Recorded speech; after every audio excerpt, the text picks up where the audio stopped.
నమస్కారం దూరదర్శన్ వార్తలకి స్వాగతం ముందుగా ఈనాటి ముఖ్యాంశాలు పోడు భూముల సమస్యను ప్రజా దర్బార్లో పరిష్కరిస్తామన్న సీఎం కేసీఆర్ నాగార్జున సాగర్ నుంచే ప్రజా దర్బార్లను ప్రారంభిస్తామని ఎన్నికల ప్రచార సభలో హామీ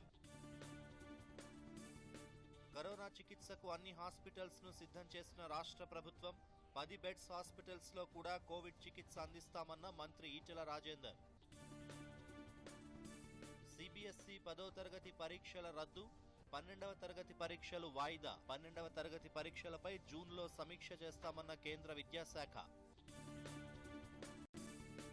నూతన జాతీయ విద్యా విధానంతో విద్యార్థులకు గొప్ప భవిష్యత్తుంటుందన్న ప్రధానమంత్రి ఆత్మనిర్భర్ సాధనలో నైపుణ్యం గల యువత పాత్ర పెరుగుతోందని వైస్ ఛాన్సలర్ల సమావేశంలో వెల్లడి పారిస్ ఒప్పందాన్ని అమలు చేస్తున్న ఏకైక G20 దేశం భారతదేశమన్న ప్రకాష్ జావడేకర్ వాతావరణ మార్పుపై పోరాటానికి ఇతర దేశాలకు సహకరించాలని అభివృద్ధి చెందిన దేశాలకు పిలుపు కోవిడ్ మహమ్మారిని అరికట్టేందుకు ప్రతి ఒక్కరూ మాస్క్ ధరించాలి, సామాజిక దూరం పాటించాలి, తరచుగా చేతులు కడుక్కోవాలి లేదా శానిటైజ్ చేసుకోవాలి, వ్యక్తిగత శుభ్రతను పాటించాలి, అర్హత ఉన్న వారందరూ తప్పనిసరిగా వ్యాక్సిన్ వేయించుకోవాలి. వార్తలోని వివరాలు దేశంలో కరోనా వ్యాప్తి నేపథ్యంలో వచ్చే నెలలో జరగాల్సిన CBSE 10వ తరగతి వార్షిక పరీక్షలను కేంద్ర ప్రభుత్వం రద్దు చేసింది. అయితే 12వ తరగతి పరీక్షలను మాత్రం వాయిదా వేస్తున్నట్లు ప్రకటించింది. దేశంలో కరోనా ఉధృతి దృష్ట్యా వచ్చే నెలలో జరగబోయే CBSE బోర్డు వార్షిక పరీక్షను రద్దు చేయాలని డిమాండ్లు వస్తున్న నేపథ్యంలో ప్రధానమంత్రి నరేంద్ర మోదీ నేడు కీలక సమావేశం నిర్వహించారు. కేంద్ర విద్యాశాఖ మంత్రి రమేష్ పోఖ్రియాల్, విద్యాశాఖ కార్యదర్శి, ఇతర ఉన్నతాధికారులతో ప్రధాని భేటీ అనంతరం ప్రభుత్వం ఈ నిర్ణయం తీసుకుంది. విద్యార్థుల భద్రతను దృష్టిలో పెట్టుకుని మే 4 నుంచి జరిగే CBSE 10వ తరగతి పరీక్షలను రద్దు చేస్తున్నామని కేంద్ర విద్యాశాఖ తెలిపింది. బోర్డు తయారు చేసే ఆబ్జెక్టివ్ ప్రతిపాదికన 10వ తరగతి ఫలితాలు ప్రకటిస్తామని వెల్లడించింది. ఇక 12వ తరగతి పరీక్షలను వాయిదా వేస్తున్నామని, జూన్ 1న కరోనా పరిస్థితిని సమీక్షించిన అనంతరం 12వ తరగతి పరీక్షల తేదీలపై నిర్ణయం తీసుకుంటామని తెలియజేసింది. పరీక్షలు ప్రారంభించడానికి 15 రోజుల ముందుగానే వివరాలు ప్రకటిస్తామని కేంద్ర మంత్రి రమేష్ పోఖ్రియాల్ వెల్లడించారు. आधार पर हमने जो ये हाई स्कूल है इसकी परीक्षाओं को वर्तमान में होने वाली परीक्षाओं को इसको निरस्त कर दिया है. अब इनको पदोन्नत करेंगे, प्रमोट करेंगे, लेकिन उसका एक सिस्टम तैयार करेंगे आंतरिक मूल्यांकन के आधार पर और जो उसका प्रैक्टिकल हुआ है इन दोनों को जोड़ करके CBSE को कहा गया है कि एक प्लान बनाए वो ताकि उसका मूल्यांकन भी हो और उसी के आधार पर उसकी कक्षा में पदोन्नति भी हो. लेकिन यदि ऐसा लगता है कि किसी छात्र को आंतरिक मूल्यांकन और जो सिस्टम है उससे संतुष्टि नहीं है और वो फिर भी परीक्षा देना चाहता है तो वो हमको अवगत कराएगा और CBSE जब भी अनुरूप परिस्थितियां होंगी उसकी परीक्षा आयोजित की जाएगी. కేంద్ర ప్రభుత్వం తీసుకొచ్చిన కొత్త జాతీయ విద్యా విధానంతో విద్యార్థులకు గొప్ప భవిష్యత్తు ఉంటుందని, ప్రపంచ స్థాయి ప్రమాణాలతో వారికి అందుతుందని ప్రధాని మోదీ అన్నారు.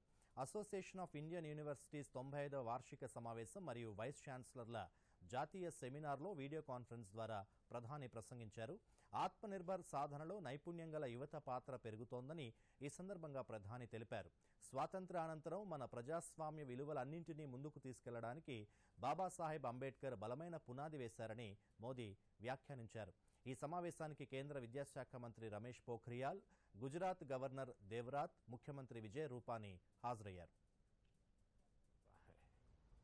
मैं कृतज्ञ राष्ट्र की तरफ से सभी देशवासियों की तरफ से बाबा साहेब को आदरपूर्वक श्रद्धांजलि अर्पित करता हूं. साथियों, आजादी की लड़ाई में हमारे लाखों करोड़ों स्वाधीनता सेनानियों ने समरस समावेशी भारत का सपना देखा था. उन सपनों को पूरा करने की शुरुआत बाबा साहब ने देश को संविधान को देकर के की थी. आज उसी संविधान पर चलकर भारत एक नया भविष्य गढ़ रहा है. सफलता के नए आयाम हासिल कर रहा है। साथियों, आज इस पवित्र दिन एसोसिएशन ऑफ इंडियन यूनिवर्सिटीज के वाइस चांसलर्स की 95th मीटिंग भी हो रही है। बाबा साहब आम्बेडकर ओपन यूनिवर्सिटी में बाबा साहब समरसता चेयर की स्थापना की घोषणा भी हुई है। अभी बाबा साहब के जीवन पर, उनके विचारों पर, आदर्शों पर भाई किशोर मकवाना जी की 4 पुस्तकों का लोकार्पण भी हुआ है। मैं इन प्रयासों से जुड़े सभी महानुभावों को बधाई देता हूं। साथियों, भारत दुनिया में मदर ऑफ डेमोक्रेसी का गर्व अनुभव करता है। डेमोक्रेसी हमारी सभ्यता, हमारे तौर तरीकों का, एक प्रकार से हमारी जीवन पद्धति का एक महज हिस्सा रहा है। आजादी के बाद का भारत अपनी उसी लोकतांत्रिक विरासत को मजबूत करके आगे बढ़े। बाबा साहब ने इसका एक मजबूत आधार देश को दिया। बाबा साहब को अब हम पढ़ते हैं, समझते हैं, तो हमें एहसास होता है कि वो एक यूनिवर्सल विजन के व्यक्ति थे। श्री किशोर मकवाना जी की किताब में बाबा साहब के इस विजन के स्पष्ट दर्शन होते हैं। उनकी एक पुस्तक बाबा साहब के जीवन दर्शन से परिचित कराती है। दूसरी किताब उनके व्यक्ति दर्शन पर केंद्रित है। इसी तरह तीसरी किताब में बाबा साहब का राष्ट्र दर्शन हमारे सामने आता है और चौथी किताब में उनके आयाम दर्शन को देशवासियों तक ले जाएगी। రాష్ట్రంలో పోడు భూముల సమస్యను ప్రజా దర్బార్ల ద్వారా పరిష్కరిస్తామని, అది నాగార్జున సాగర్ నుంచే మొదలు పెడతామని ముఖ్యమంత్రి కె చంద్రశేఖరరావు అన్నారు. నాగార్జున సాగర్ నియోజకవర్గ ఉప ఎన్నికల ప్రచారంలో భాగంగా ముఖ్యమంత్రి హాలియాలో జరిగిన బహిరంగ సభలో ప్రసంగించారు. ఎన్నికలు రాగానే ఓటర్లు ఆగమాగం కావద్దని ముఖ్యమంత్రి కేసీఆర్ ప్రజలను కోరారు. నాగార్జున సాగర్లో టీఆర్ఎస్ అభ్యర్థి నోముల భగత్ను గెలిపిస్తే నెల్లికల్ లిఫ్ట్ నుంచి నీళ్లు దుమికేలా చేస్తామన్నారు. ఇక్కడ సభ జరగకుండా చేసేందుకు విపక్షాలు చాలా ప్రయత్నాలు చేశాయన్నారు. తెలంగాణ నీళ్లను ఆనాడు ఆంధ్ర వాళ్లు తరలించుకుపోతుంటే కాంగ్రెస్ వాళ్లు ఏం చేశారని కేసీఆర్ ప్రశ్నించారు.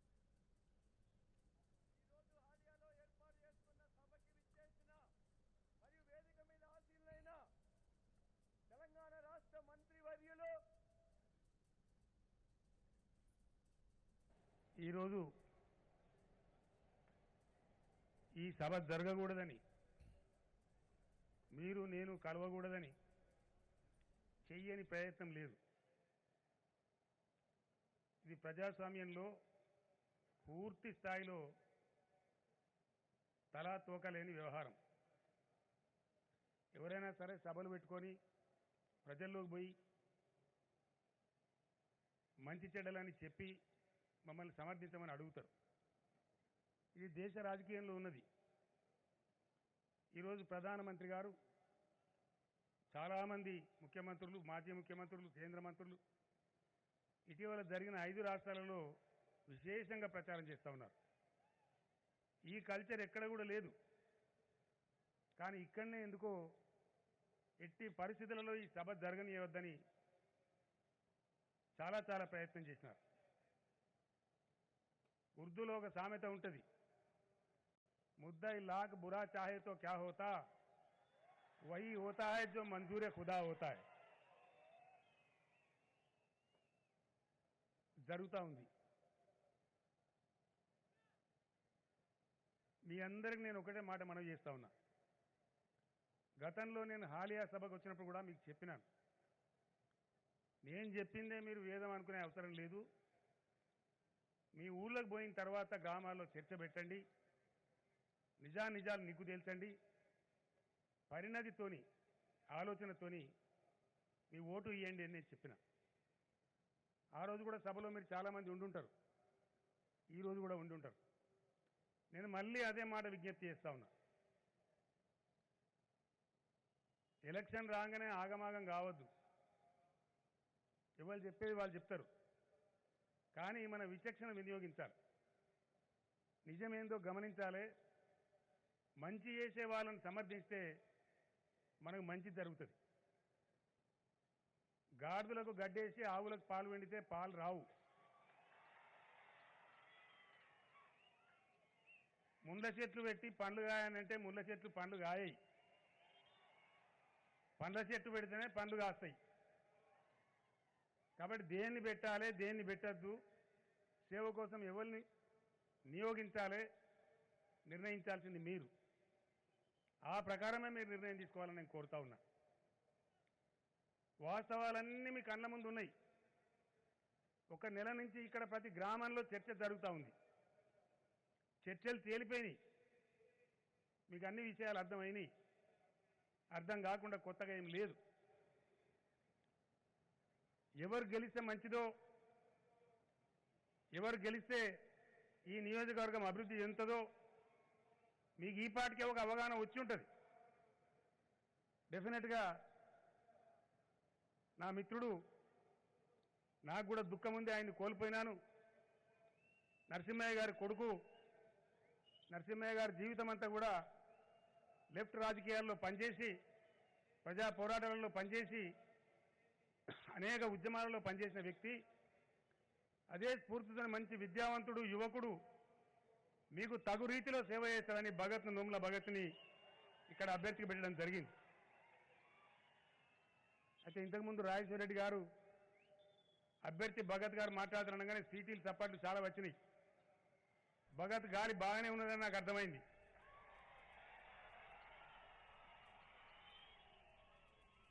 ఈ గాలి 17వ తారీఖు దాకా ఉండాలి. కరోనా విజృంభణతో తెలంగాణ ప్రభుత్వం అప్రమత్తమైంది. కోవిడ్ చికిత్స కోసం రాష్ట్ర వ్యాప్తంగా 1691 నర్సింగ్ హోంలను అందుబాటులోకి తీసుకొచ్చినట్లు వైద్య ఆరోగ్య శాఖ మంత్రి ఈటెల రాజేందర్ తెలిపారు. 10 బెడ్లున్న హాస్పిటల్లో కూడా కోవిడ్ చికిత్స చేస్తారని చెప్పారు. గతంలో 15 నుంచి 20% మంది కోవిడ్ లక్షణాలతో హాస్పిటల్స్లో చేరేవారని, ఇప్పుడు 95% లక్షణాలు లేకుండా ఉంటున్నారన్నారు. రాష్ట్ర వ్యాప్తంగా 41,000 బెడ్లు, 10,000 ఆక్సిజన్ బెడ్స్ను సిద్ధం చేసినట్లు ఈటెల తెలిపారు. గతంలోనే ఈ ట్రీట్మెంట్ ఇచ్చిన అనుభవం, ఈ కోవిడ్ పేషెంట్ మెయింటైన్ చేసిన అనుభవం ఉంది కాబట్టి అది బాగా అక్కడికి వస్తూ ఉంది. గవర్నమెంట్లో సరిపోను బెడ్లు, మందులు, డాక్టర్లు, ఇతర ఫెసిలిటీస్ అన్నీ కూడా ఉన్నాయి. ఈసారి గతంలో ప్రిపేర్ చేసినటువంటి ప్రైవేట్ మెడికల్ కాలేజీలు దాదాపు 14,000 బెడ్లు అందుబాటులో ఉంటాయి కాబట్టి వాళ్ళని కూడా గతంలో పిలుచుకున్నాం, అన్ని సప్లై చేసాం, కానీ వాడుకోలేము మేము. అక్కర పల్లె మాకు, కానీ ఈసారి అక్కర పట్టట్టున్నాయని చెప్పి వారిని కూడా అప్రమత్తం చేసుకున్నాం. అదేవిధంగా అన్ని 20 బెడ్ల పైన ఉన్నటువంటి అన్ని హాస్పిటల్, ఎందుకంటే ఏ సింప్టమాటిక్ ఉంటున్నారు కాబట్టి వీళ్ళకి పెద్ద ట్రీట్మెంట్ ప్రోటోకాల్ కూడా మొత్తం అర్థమై ఉన్నది కాబట్టి, మామూలు ట్రీట్మెంటే కాబట్టి, మామూలు ఎంబీబీఎస్ డాక్టర్ కూడా ఈ ట్రీట్మెంట్ ఇచ్చేటువంటి స్థాయికి వచ్చింది కాబట్టి, ఎవరైతే ఇంతకుముందు చెప్పినట్టుగా 5% పేషెంట్స్ మాత్రమే కొంత కేర్ అక్కర ఉంది, పల్మనాలజిస్ట్ అక్కడ ఉంటారు కావచ్చు, జనరల్ మెడిసిన్ వాళ్ళు అక్కడ ఉంటారు కావచ్చు, అనస్థీషియా డాక్టర్ అక్కడ ఉంటారు కావచ్చు, మిగతా పేషెంట్లకు అక్కర్లేదు కాబట్టి వాటికి కూడా మేము కొంత అనుమతి ఇచ్చినాం. అంటే దాదాపు ఒక మాట చెప్పాలంటే, ఒకవైపు టెస్టింగ్ చేయాలి, ఒకవైపు ట్రేసింగ్ చేయాలి, ఒకవైపు ట్రీట్మెంట్ ఇవ్వాలి. జనరల్ నార్మల్ ఈ ట్రామా కేసులు కానీ, డయాలసిస్ కానీ, క్యాన్సర్ కానీ ఇవన్నీ కూడా ఉన్న సందర్భంలో 50,000 బెడ్లు, దాదాపు 47,000 బెడ్లలో మోర్ దెన్ హాఫ్ ఇవాళ కోవిడ్ కోసమే వాడుతూ ఉన్నాం. మా ముఖ్యమంత్రి గారు ఎన్ని వందల కోట్ల రూపాయలు ఖర్చు పెట్టండి మందుల కొరత అని ఇక్కడ చెప్పి వారే స్వయంగా మందుల కోసం కూడా మాట్లాడుతూ ఉన్నారు. కాబట్టి ఆ ఏర్పాట్లు ఇవాళ నేచర్ క్యూర్ హాస్పిటల్ పోయినాం, చాలా బ్రహ్మాండంగా ఉంది. ఇవాళ ఇక్కడ టిమ్స్ హాస్పిటల్కి వచ్చినాం, చాలా బ్రహ్మాండంగా ఉంది. కొద్దిగా ఆగితే గాంధీ హాస్పిటల్ కూడా పోతాం, అక్కడ బ్రహ్మాండంగా ఉంది. ఐసీయూలు, వెంటిలేటర్లు, దానికి అనుబంధంగా ఉంటున్న అన్ని కూడా మేము పెంచుతాము. టిమ్స్ హాస్పిటల్ ఇవాళ నిజంగా చెప్పాలంటే దీనికి ఎంత డిమాండ్ అంటే, కార్పొరేట్ హాస్పిటల్ కూడా అంత డిమాండ్ లేదు. ఇక్కడ అన్ని రకాల ఫెసిలిటీస్తో ఇప్పుడు 450 మంది పేషెంట్లు ఉన్నారు. 1000 మంది పేషెంట్ సరిపడే అకామిడేషన్ అన్ని ఏర్పాటు కూడా చేసుకుంటాం. మున్సిపల్ శాఖ మంత్రి కేటీఆర్ ఉమ్మడి మహబూబ్ నగర్ జిల్లాలో పలు అభివృద్ధి కార్యక్రమాల్ని ప్రారంభించారు. జడ్చెర్లలో మిషన్ భగీరథ వాటర్ ట్యాంక్ను, కావేరమ్మపేట తర్వాత హౌసింగ్ బోర్డు కాలనీలో అభివృద్ధి కార్యక్రమాలకు శంకుస్థాపన చేశారు. కావేరమ్మపేట, గంగాపూర్ బీటీ రహదారి, నల్లచెరువు మినీ ట్యాంక్ బండ్ అభివృద్ధి పనులను ప్రారంభించారు. జడ్చర్ల పట్టణంలో మొత్తం 15 కోట్ల వ్యయంతో అభివృద్ధి పనులకు శంకుస్థాపన చేశారు. అనంతరం జడ్చర్ల గంజ్లో ఏర్పాటు చేసిన బహిరంగ సభలో పాల్గొని ప్రసంగించారు. త్వరలో కొత్త రేషన్ కార్డులు, పింఛన్లు అందజేస్తామన్నారు. వచ్చే మున్సిపల్ ఎన్నికల్లో జడ్చర్లలోని 27 వార్డుల్లో టీఆర్ఎస్ను గెలిపిస్తే అభివృద్ధిని కానుకగా ఇస్తామన్నారు. చూపెట్టినారు. అదే మాదిరిగా అక్కడ ఒక దగ్గరనే కాదు, పట్టణంలో వివిధ ప్రాంతాల్లో 1500 డబుల్ బెడ్రూమ్ ఇళ్లు కట్టి నిర్మాణం పూర్తయి మా వాళ్ళకి ఇవ్వడానికి రెడీగా ఉన్నాము, చివరి దశలో ఉన్నాయని చెప్పి లక్ష్మారెడ్డి గారు చెప్తుంటే చాలా సంతోషం అనిపించింది. ఇందుకు కదా తెలంగాణ వచ్చింది, ఇందుకే కదా మనం పొట్టాడి తెచ్చుకున్నదనే సంతోషం అందరికీ కూడా కలిగింది. అక్కడి నుంచి సీదా తీసుకొని పోయి బ్రహ్మాండమైన మిషన్ కాకతీయ కింద కట్టిన ఒక చెరువును, ఒక మినీ ట్యాంక్ బండ్ను ప్రారంభోత్సవం చేపించినారు. ఆ తర్వాత కొత్తగా నిర్మించిన రహదారులు, అదే మాదిరిగా నిన్నగాక మొన్న కొత్తగా ఏర్పడ్డ మున్సిపాలిటీ కాబట్టి మొట్టమొదటిసారి మరి మున్సిపాలిటీగా మీరు ముందుకు పోబోతా ఉన్నారు కాబట్టి బాదేపల్లి కానీ, జడ్చర్ల కానీ, కావేరమ్మపేట కానీ 3 కలిపి సమగ్ర అభివృద్ధి జరగాలి. అందుకే ఒక 15 కోట్ల రూపాయలతోని అండర్ గ్రౌండ్ డ్రైనేజీ నిర్మాణం కానీ ఇంకా కొన్ని చిన్న చిన్న పనులున్నాయి, వాటికి కేటాయించాలని వారి కోరంగానే గతంలో ఎన్నడూ జడ్చర్ల గ్రామ పంచాయతీకి కానీ, బాదేపల్లికి కానీ, కావేరమ్మపేటకు కానీ చరిత్రలో ఎన్నడూ లేనంత పెద్ద మొత్తంలో ఒకటేసారి నిధులు కేటాయించి వాటికి కూడా ఈరోజు శంకుస్థాపన చేసుకోవడం జరిగింది. వాతావరణ మార్పుకు వ్యతిరేకంగా పోరాటం చేస్తున్న ఇతర దేశాలకు కావాల్సిన సాంకేతిక పరిజ్ఞానాన్ని, వనరులను అందజేసి సహాయపడాలని అభివృద్ధి చెందిన దేశాధినేతలను కేంద్ర పర్యావరణ శాఖ మంత్రి ప్రకాష్ జావడేకర్ కోరారు. వాతావరణ మార్పుపై ప్రపంచ చర్యల వేగవంతమైన అంశంపై ఢిల్లీలోని ఫ్రెంచ్ దౌత్య కార్యాలయం నిర్వహించిన చర్చా కార్యక్రమంలో మంత్రి ప్రసంగించారు. ప్యారిస్ ఒప్పందం ప్రకారం ఇచ్చిన హామీలను అమలు చేస్తున్న ఏకైక G20 దేశం భారత్ అని ప్రకాష్ జావడేకర్ పునరుద్ఘాటించారు. ఇతర సమస్యలు ఏమున్నా ప్యారిస్ ఒప్పందాన్ని అన్ని విధాలుగా అమలు చేస్తున్నామన్నారు. లక్ష్యాన్ని సాధించే దిశలో కర్బన ఇంధనాల వినియోగం, కర్బన ఉద్గారాల విడుదలపై ఎప్పటికప్పుడు కేంద్ర ప్రభుత్వం సమీక్షలు నిర్వహిస్తుందని వెల్లడించారు. To walk the talk on Paris Agreement, United Nations Environment Program UNEP, Climate Tracker, Climate Performance Index, all such surveys have adjudged India one of the best countries on performance from 2015 to 2020. Many countries have forgotten their pre-2020 commitments. We have done more than what we promised. రాజ్యాంగ నిర్మాత doctor Babasaheb Ambedkar 130వ జయంతి వేడుకలు దేశవ్యాప్తంగా జరిగాయి. అన్ని వర్గాల ప్రజలు, నేతలు అంబేద్కర్ విగ్రహాలకు, చిత్రపటాలకు పూలమాలలు వేసి నివాళులర్పించారు. పేదలు, బలహీన వర్గాల ప్రజలకు ఆయన ఆ మహనీయుడు చేసిన సేవల్ని కొనియాడారు. మరిన్ని వివరాలు. మంత్రి హరీష్ రావు సిద్దిపేట పాత బస్టాండ్ దగ్గర డాక్టర్ బిఆర్ అంబేద్కర్ విగ్రహానికి పూలమాలలు వేసి నివాళులర్పించారు. ఈ సందర్భంగా మంత్రి మాట్లాడుతూ అక్షరాన్ని ఆయుధంగా మలచి కోట్ల మంది జీవితాల్లో వెలుగులు నింపిన మహోన్నత మూర్తి డాక్టర్ బిఆర్ అంబేద్కర్ అన్నారు. డాక్టర్ బిఆర్ అంబేద్కర్ పటిష్ట రాజ్యాంగం వల్లే దేశం సుస్థిరంగా ఉందని, సమసమాజ స్థాపన కోసం, సమానత్వం కోసం ఆయన కృషి అనలేనిదన్నారు. చిన్న రాష్ట్రాలతోనే అభివృద్ధి సాధ్యమని చెప్పింది డాక్టర్ బిఆర్ అంబేద్కర్ అని తెలిపారు. డాక్టర్ బిఆర్ అంబేద్కర్ బాటలోనే పయనించి దశాబ్దాల తెలంగాణ స్వరాష్ట్ర కాంక్షను సీఎం చంద్రశేఖరరావు నేతృత్వంలో సాకారం చేసుకున్నామని చెప్పారు. భారత రాజ్యాంగ ప్రదాత డాక్టర్ బిఆర్ అంబేద్కర్ ఆశయాల సాధనకు ప్రభుత్వం కృషి చేస్తుందని బీసీ సంక్షేమ శాఖ మంత్రి గంగుల కమలాకర్ అన్నారు. కరీంనగర్ జిల్లా కేంద్రంలోని కోర్టు చౌరస్తాలో గల డాక్టర్ బిఆర్ అంబేద్కర్ విగ్రహానికి మంత్రి పూలమాలలు వేసి ఘనంగా నివాళులర్పించారు. ఈ సందర్భంగా ఆయన మాట్లాడుతూ బాబాసాహెబ్ అంబేద్కర్ భారతదేశ గడ్డపై పుట్టడం, అదే గడ్డపై మనమందరం పుట్టడం మన అదృష్టమన్నారు. భారతదేశంలో అన్ని కులాలకు, మతాలకు అతిపెద్ద పండుగ అని తెలిపారు. భారతదేశ గడ్డ మీద పుట్టడము, మా దేశంలో పుట్టలేదు అని చెప్పి చాలా దేశాలు పరిస్థితున్న పరిస్థితి. ఈరోజు తెలంగాణ రాష్ట్రం ఏర్పాటుకు ముఖ్య భూమిక పోషించిన వ్యక్తి బాబాసాహెబ్ అంబేద్కర్. అప్పుడే రాజ్యాంగంలో బలవంతులు బలవంతులుగా ఉంటారు, బలవంతులు బలహీనులు బలహీనంగా మార్చే అవకాశం ఉంటుంది. కాబట్టి బలహీనుల వర్గాలకు కూడా ఆయుధంగా ఉండాలని చెప్పి రాజ్యాంగంలో ఆర్టికల్ 3A ప్రకారం పొందుపరచడం వల్ల ఈరోజు తెలంగాణ సాకారమైంది. అందుకే ఈ గడ్డ మీద గాలి ఉన్నంతసేపు, ఈ భూమి మీద గాలి ఉన్నంతసేపు బాబాసాహెబ్ అంబేద్కర్ గారిని ఎవరు మర్చిపోరు. మహబూబ్ నగర్ జిల్లా కేంద్రంలోని పాలకొండలో నూతనంగా ప్రతిష్ఠించిన అంబేద్కర్ విగ్రహాన్ని ఎక్సైజ్, క్రీడా శాఖ మంత్రి శ్రీనివాస్ గౌడ్ ఆవిష్కరించారు. అనంతరం మంత్రి మాట్లాడుతూ అంబేద్కర్ స్ఫూర్తితోనే తెలంగాణ రాష్ట్రం ఏర్పడిందన్నారు. ముఖ్యమంత్రి కేసీఆర్ అంబేద్కర్ మార్గాన్ని ఆదర్శంగా తీసుకుంటారన్నారు. మహబూబాబాద్ జిల్లా కేంద్రంలో అంబేద్కర్ విగ్రహానికి మంత్రి సత్యవతి రాథోడ్ పూలమాలలు వేసి నివాళులర్పించారు. ఒక దళిత కుటుంబంలో పుట్టి ఆనాడు ఎవరూ చదవనటువంటి డిగ్రీలు చదివి రాజ్యాంగాన్ని రచించిన మహావ్యక్తి అంబేద్కర్ అని సత్యవతి రాథోడ్ కొనియాడారు. దళిత వెనుకబడిన వర్గాలు సమాజంలో నిలబడాలంటే విద్య ఒక్కటే మార్గమన్నారు. తెలంగాణ ప్రభుత్వం దళితుల అభివృద్ధి కోసం ఎన్నో సంక్షేమ పథకాలు ప్రవేశపెట్టిందన్నారు. రాష్ట్రంలో దేశంలో ఉండే దళిత గిరిజనులు పేద వర్గాలందరూ కూడా ఆలోచించాలి.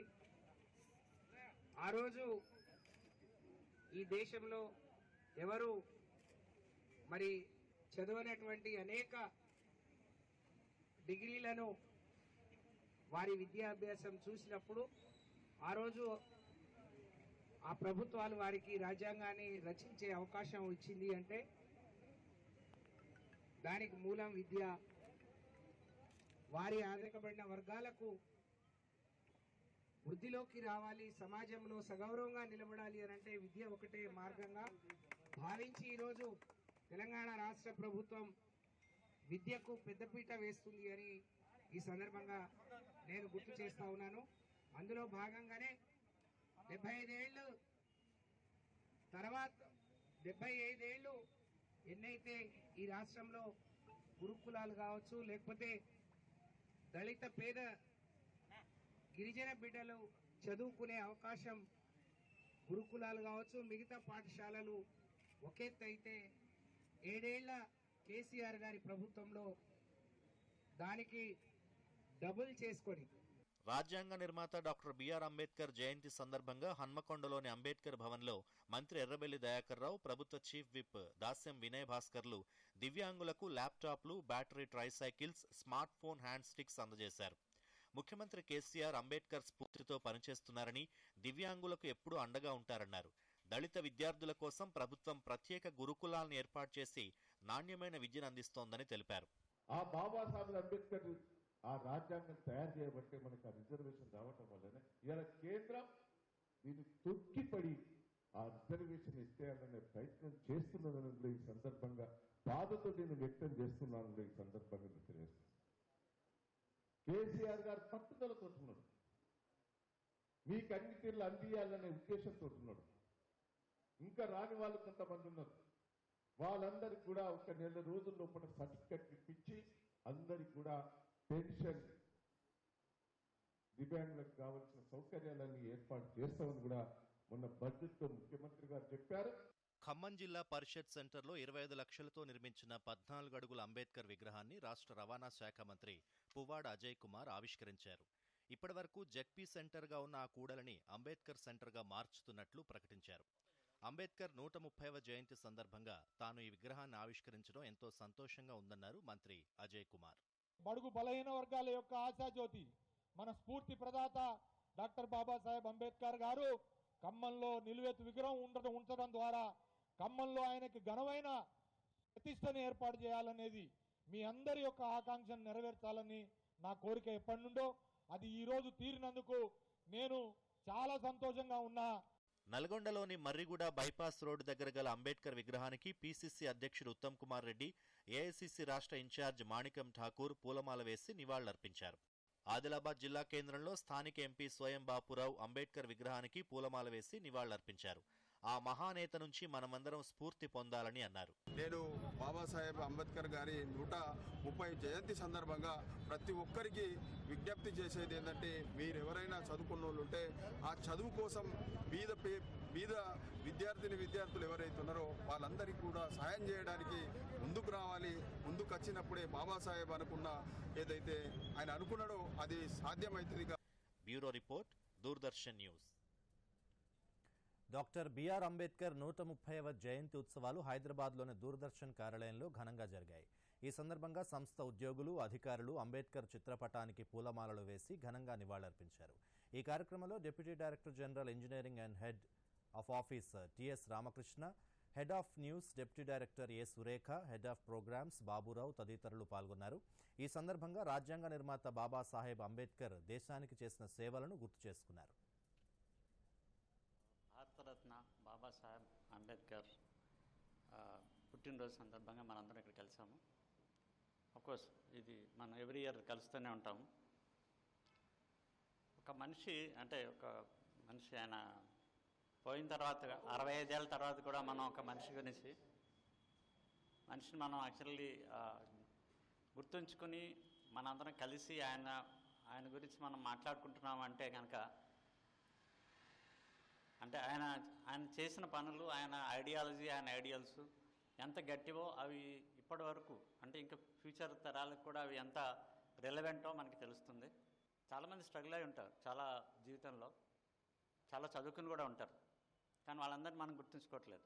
ఈయనే గుర్తుంచుకుంటున్నాం.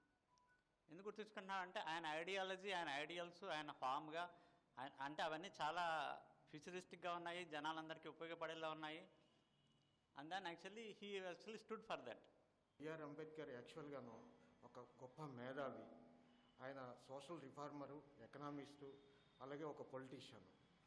ఆయన అతి సామాన్యమైన కుటుంబంలో పుట్టి, అందులో వాళ్ళ పేరెంట్స్కి, ఆయన ఫ్యామిలీ గురించి మనం తెలుసుకోవాల్సి వచ్చినట్లయితే వాళ్ళ పేరెంట్స్కి ఇతను 14వ సంతానంగా పుట్టారు. అది మధ్యప్రదేశ్లో జన్మించడం జరిగింది.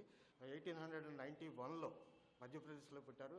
తర్వాత 1956లో డిసెంబర్ 6వ తారీఖున ఆయన చనిపోవడం జరిగింది. అంటే 65 సంవత్సరాలు ఆయన జీవించి ఉన్నప్పుడు ఈ దేశం యొక్క అభివృద్ధి కోసం అనేక మార్పులతో, అనేక చేర్పులతో రాజ్యాంగాన్ని మంచిగా రచించడం జరిగింది. రాజ్యాంగ డ్రాఫ్టింగ్ కమిటీకి అంబేద్కర్ గారు చైర్మన్గా ఉండి 2 సంవత్సరాల 11 నెలల 17 రోజుల్లో ఒక రాజ్యాంగాన్ని, ప్రపంచవ్యాప్తంగా ఉన్నటువంటి రాజ్యాంగాలన్నీ చదివి మంచి రాజ్యాంగాన్ని రచించడం జరిగింది.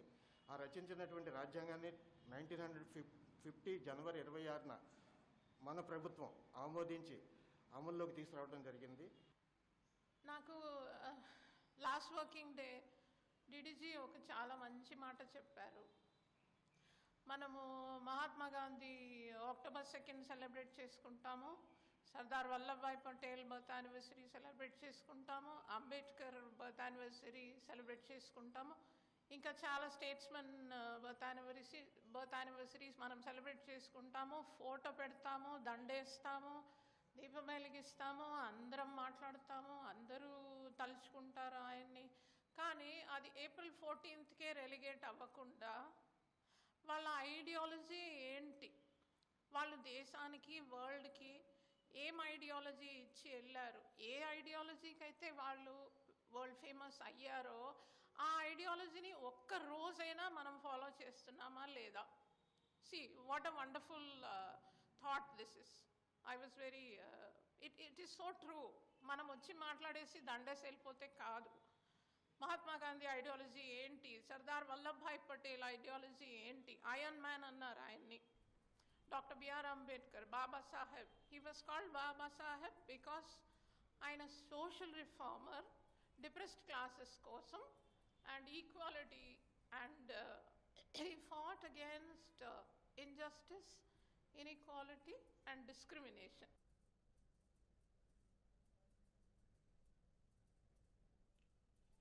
దేశవ్యాప్తంగా రెండో దశలో కరోనా వైరస్ కేసులు రోజురోజుకు పెరుగుతున్నాయి. నిన్న 14,11,758 మందికి కోవిడ్ నిర్ధారణ పరీక్షలు నిర్వహించగా 1,84,372 మందికి పాజిటివ్గా తేలింది. ఇప్పటి వరకు 1,38,00,000 మందికి పైగా కరోనా బారిన పడగా 1,72,085 మంది ప్రాణాలు కోల్పోయారని కేంద్ర ఆరోగ్య మంత్రిత్వ శాఖ వెల్లడించింది. ప్రస్తుతం 13,65,704 మంది వైరస్తో బాధపడుతుండగా క్రియాశీల రేటు 9.24% చేరింది. ఇక దేశవ్యాప్తంగా నిన్న 26,46,528 మందికి కరోనా టీకాలు అందించారు. దాంతో ఇప్పటి వరకు టీకాలు తీసుకున్న వారి సంఖ్య 11,11,79,578కి చేరింది.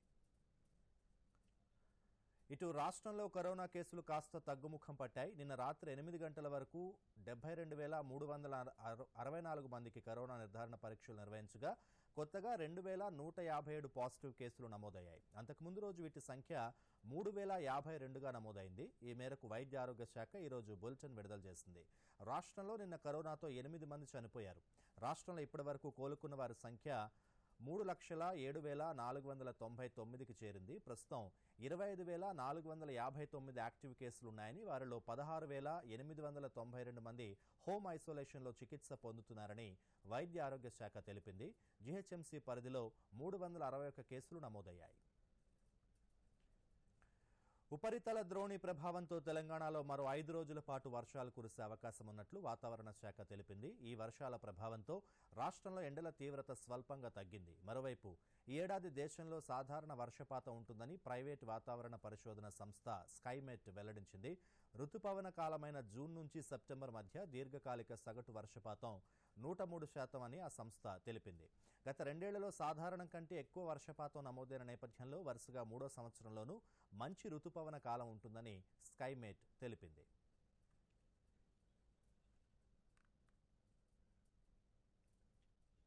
ఇక మరోసారి ముఖ్యాంశాలతో వార్తలు ముగిద్దాం. నమస్కారం. దూరదర్శన్ యాదగిరి వార్తలను ఇప్పుడు సోషల్ మీడియాలో కూడా చూడొచ్చు. యూట్యూబ్ అయితే డిడి న్యూస్ తెలంగాణ, ట్విట్టర్ అయితే DD news Telangana @DD Yadagiri news, మరి ఫేస్బుక్ అయితే డిడి న్యూస్ తెలంగాణలో చూసి సబ్స్క్రైబ్ చేసి లైక్ చేయండి, షేర్ చేయండి. పోడు భూముల సమస్యను ప్రజా దర్బార్లో పరిష్కరిస్తామన్న సీఎం కేసీఆర్. నాగార్జున సాగర్ నుంచే ప్రజా దర్బార్లను ప్రారంభిస్తామని ఎన్నికల ప్రచార సభలో హామీ. కరోనా చికిత్సకు అన్ని హాస్పిటల్స్ ను సిద్ధం చేసిన రాష్ట్ర ప్రభుత్వం 10 బెడ్స్ హాస్పిటల్స్ లో కూడా కోవిడ్ చికిత్స అందిస్తామన్న మంత్రి ఈటెల రాజేందర్. సిబిఎస్ఈ 10వ తరగతి పరీక్షల రద్దు, 12వ తరగతి పరీక్షలు వాయిదా. 12వ తరగతి పరీక్షలపై జూన్లో సమీక్ష చేస్తామన్న కేంద్ర విద్యాశాఖ. నూతన జాతీయ విద్యా విధానంతో విద్యార్థులకు గొప్ప భవిష్యత్తుంటుందన్న ప్రధానమంత్రి. ఆత్మనిర్భర్ సాధనలో నైపుణ్యం గల యువత పాత్ర పెరుగుతోందని వైస్ ఛాన్సలర్ల సమావేశంలో వెల్లడి.